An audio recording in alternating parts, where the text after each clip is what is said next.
او دغه څو نوي شعرونه چې د جنگ اوزار دی نه نیزې ښې دي نه زغرې ښې دي په دې رنګین موسم کې ښه مستې سندرې ښې دي چې د عربو د کجوره محترمه ده نو ګنې په خوند ترې د کیمور د غره ګورګورې ښې دي چې د عربو د کجوره محترمه ده نو ګنې په خوند ترې د کیمور د غره ګورګورې ښې دي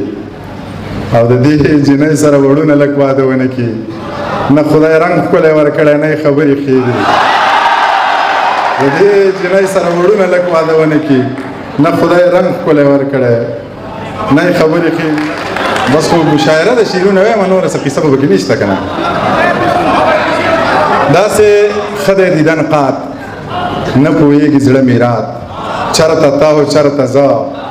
چرته زهر چرته شاد ای د سروې نه اوږدې شو مې سب تر پسې مات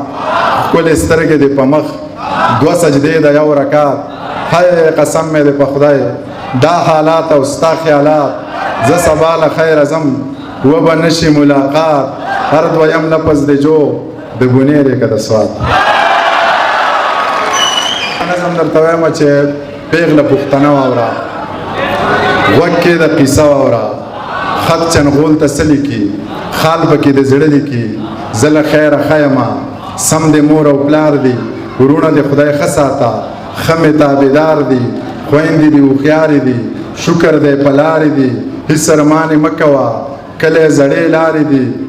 هېڅ ارمان یې مه کوه کلی زړې لارې دي غم زما بېغمه شه یمه دې په تمه شه هغسې مین اوسه یاره مطمئن اوسه غنې په دیوال ساتم ستا د عزت خیال ساتم سپین په سور نور دا تور ویښته کا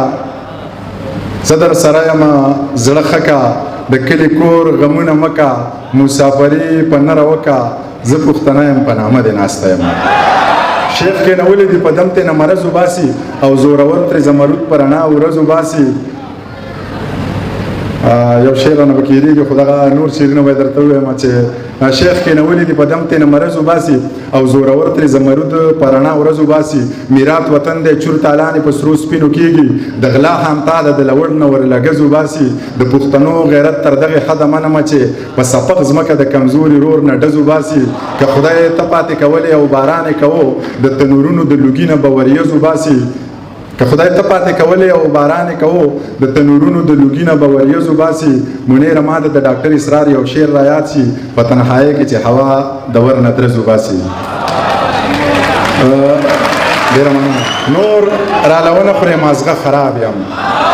لکه دا خپل ګډ وډ ویښته خراب یم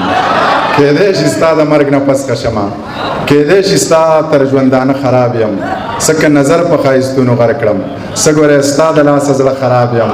ما سره مه ګرځه چې سم پاتې شې ښه درته پته ده چې زه خراب یم لکۍ یې خاورو وخوړه سر یې میږه وخوړو کارغه د باز پېښې کولې نو پیشو وخوړو اجل راغستی و د کلي لارې ونیوله زمری یوازې شو د لارې په څو سپو وخوړو